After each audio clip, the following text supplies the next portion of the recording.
Now we discuss structure of GST.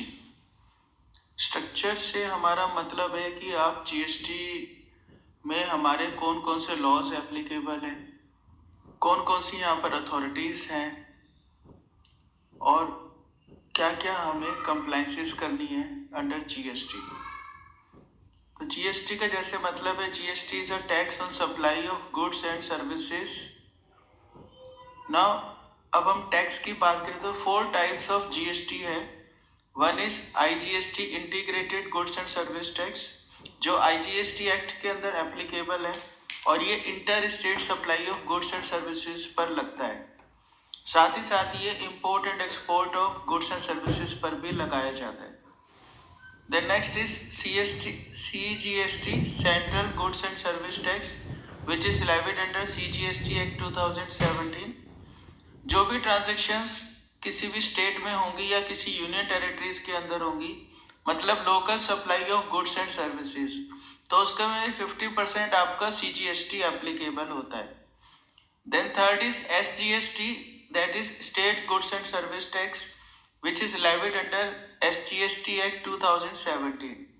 तो यहाँ पर जिस भी स्टेट के अंदर सप्लाई होगी गुड्स की या सर्विसेज की, that state government has power to levy GST. So 50% share उस स्टेट गवर्नमेंट का होता है जिस स्टेट के अंदर सप्लाईज की जाती हैं। And fourth is UTGST, that is union territory goods and service tax which is levied under UTGST act. और अगर एक सप्लाई ऑफ गुड्स और सर्विसेज होती है किसी यूनियन टेरिटरी के अंदर, तो उसमें फिर यूटीजीएसटी लगाया जाता है। So these are the 4 types of taxes in GST. साथ ही साथ इसमें जीएसटी में आप पढ़ेंगे, इसमें अगर आप टैक्स की पेमेंट लेट करते हैं तो आपको इंटरेस्ट भी देना पड़ेगा। अगर आप रिटर्न्स फाइल करने में देरी करते हैं तो पर डे के हिसाब से आपको लेट फीस भी देनी पड़ेगी। साथ ही साथ कुछ गुड्स है जिनके ऊपर जीएसटी लगने के साथ साथ जीएसटी कंपनसेशन सेस भी लगता है। कुछ लग्जरी गुड्स है जिनके ऊपर। अब ये जीएसटी कंपनसेशन सेस क्या है, ये भी हम आगे डिस्कस करेंगे। बेसिकली इसका ऑब्जेक्टिव है कि हमें उन स्टेट्स को कंपनसेशन देना है जिनका पहले जीएसटी लगने से पहले, जीएसटी से पहले जिनका रेवेन्यू ज़्यादा आता था, लेकिन जीएसटी लगने के बाद उन स्टेट्स का रेवेन्यू कम हो गया, तो उनको कंपनसेशन देने के लिए कंपनसेशन सेस का प्रोविजन किया गया है। यह डिटेल में हम आगे समझेंगे। देन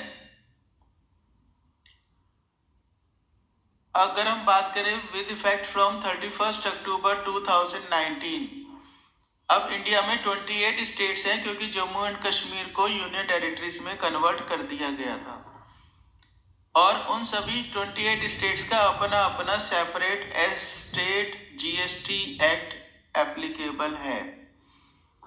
अब 2 यूनियन टेरिटरीज थी पहले, दिल्ली की और पौंडीचेरी की, जो यूनियन टेरिटरीज होते हुए जिनकी अपनी लेजिस्लेटिव थी, इसलिए उनका भी स्टेट जीएसटी एक्ट है। अब क्योंकि जम्मू एंड कश्मीर की भी अपनी लेजिस्लेटिव है, तब 3 यूनियन टेरिटरीज हो गई जिनका अपने लेजिस्लेटिव है, तो वहां पर यूटीजीएसटी एक्ट नहीं एप्लीकेबल। इन स्टेट्स में एसजीएसटी एक्ट एप्लीकेबल है, तो एसजीएसटी लगेगा, ना कि यूटीजीएसटी लगेगा, ये ध्यान में रखना है। तो 28 + 3 हो गए 31 एसजीएसटी एक्ट्स। इसके अलावा इस एक्ट को इम्प्लीमेंट करने के लिए ऑनलाइन पोर्टल है जिसको हम कहते हैं जीएसटीएन पोर्टल, और इस वेबसाइट का नाम है gst.gov.in। और इस पूरे एक्ट को इम्प्लीमेंट करने के लिए अथॉरिटीज हैं सेंट्रल गवर्नमेंट, स्टेट गवर्नमेंट, उनके कमिश्नर्स, उनके deputy commissioners, joint commissioners, additional commissioners, assistant commissioners. साथ ही साथ हैं जीएसटी ऑफिसर्स, और उनके साथ एक और है जीएसटी काउंसिल जो कि लॉ के अंदर चेंजेस करते हैं। ये भी मैंने पहले आपको बताया। जिसमें मिनिस्टर ऑफ सेंटर मतलब minister of finance in central government Nirmala Sitharaman आज की डेट में चेयरमैन है, और सभी स्टेट्स के फाइनेंस मिनिस्टर उस काउंसिल के मेंबर हैं।